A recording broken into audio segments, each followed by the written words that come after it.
untuk membentuk keluarga yang kuat itu kita memang harus bagaimana membangun mesbah keluarga ya.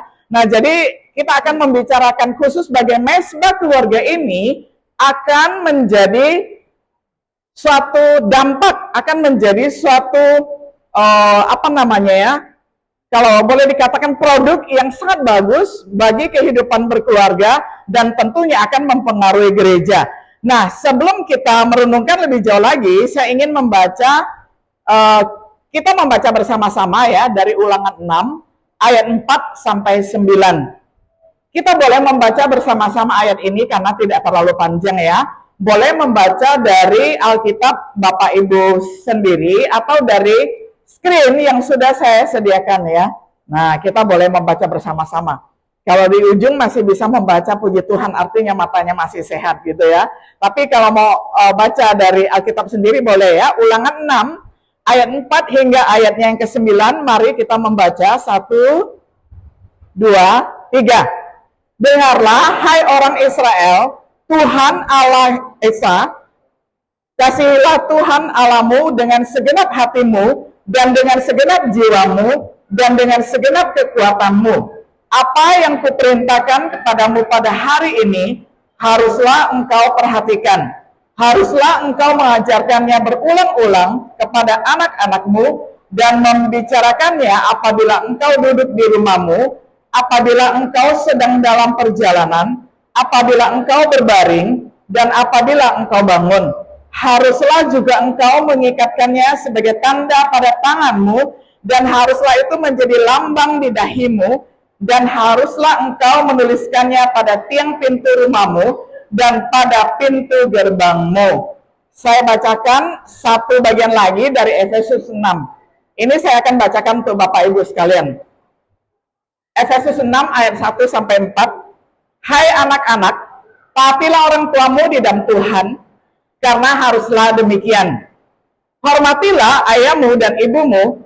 Ini adalah suatu perintah yang penting, seperti yang nyata dari janji ini, supaya kamu berbahagia dan panjang umurmu di bumi. Dan kamu bapak-bapak, janganlah bangkitkan amarah di dalam hati anak-anakmu, tetapi didiklah mereka di dalam ajaran dan nasihat Tuhan. Sampai sedemikian jauh pembacaan firman Tuhan.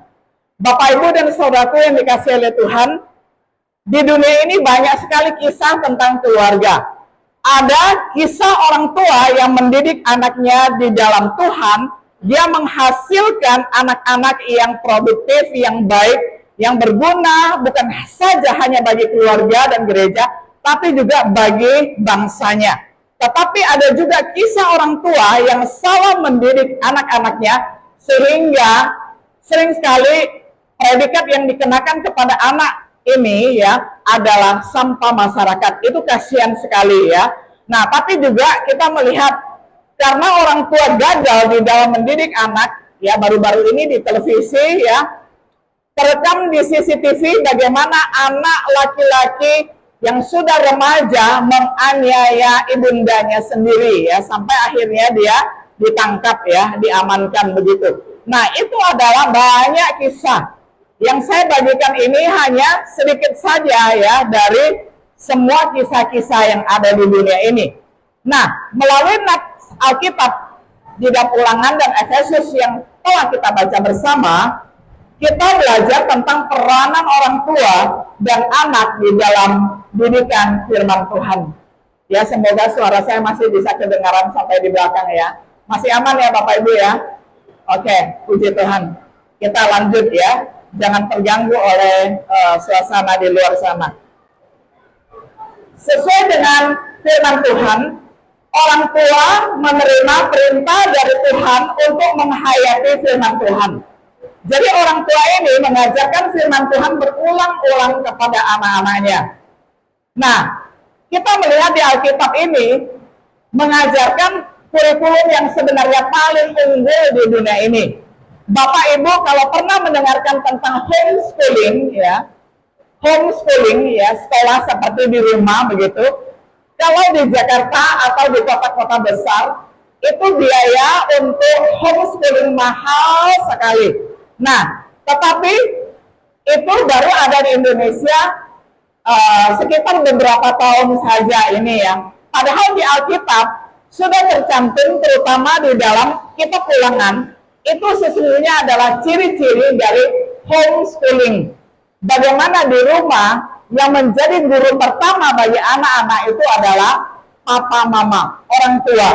Nah, sering sekali kalau kita ditanya siapa sih guru dari anak-anak, kita berpikir guru TK, guru SD, guru SMP, atau guru SMA. Padahal seharusnya guru pertama bagi anak-anak itu adalah papa mama atau orang tua sendiri. Nah, ini